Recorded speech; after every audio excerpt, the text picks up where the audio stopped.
Why the medium of YouTube? The YouTube is something that I don't need any help for. You know what I'm saying?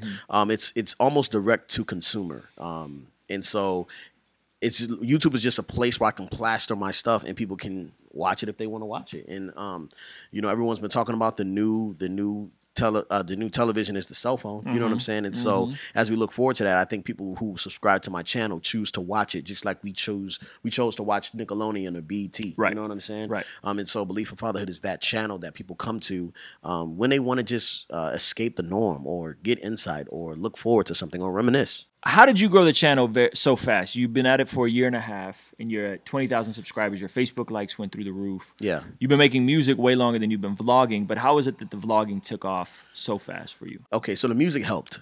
Okay, me making music. You had a platform with the music. Because you were already at, what, like 5,000 Instagram followers when you started the vlog? Yeah, around four something. Yep. Yeah. And I started the vlog, and then I kept promoting it and having other people promote it, but no one really, like, understood what I was doing. You know what I'm saying? So no one was like, oh, yeah, he's going to do a show, and I've never seen him edit a video. And you know what I'm saying? So it was something that people kind of had to believe in first. And so I think a lot of the cosigns helped. P4CM helped. Yeah, I remember, they pushed it pretty hard. Yeah, they pushed it pretty hard initially, and they helped out with the trailers and stuff like that. And just the word of mouth, you know, I think Facebook really helped. A couple videos went viral on there, and that's when I kind of had those huge gains. Right.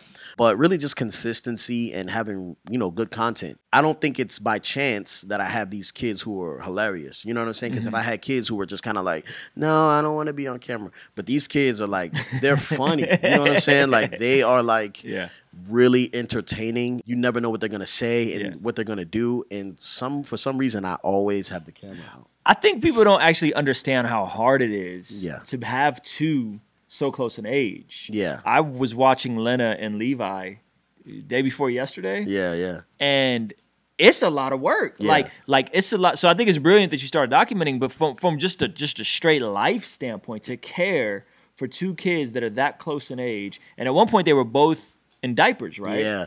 Yes.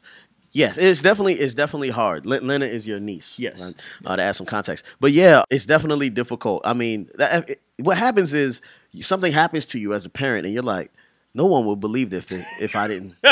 Like, no one's going to believe me. No one's going to stick around for this story. You know what I'm saying? So I'm like, I have to document this so people are going to believe me. You know what I mean? So that's why I was like, yo, I need to start documenting this stuff. And it's hard to care for them. It's hard to, you know, all that stuff. But really now it's all about conversations. It's not as hard. You know, like, activity is activity. You expect them to run around, jump, and hurt themselves. But the conversations are key. When Uriah asked me, why don't I have any hair? You know what I'm saying? Like, that's extremely offensive. You know what I'm saying? And if anyone else asked me that, we might go fisticuffs. But it's really like one of those things where it's like, man, he's really curious. And so what goes on in the mind of a child is what we really think about. You know what I'm saying? One of the reasons why I do the, you know, occasional family vlog, I think it's just a great way to document and look back at something when you're 50 years old, 60 years old, something that you could watch with their kids and your grandkids. Yes.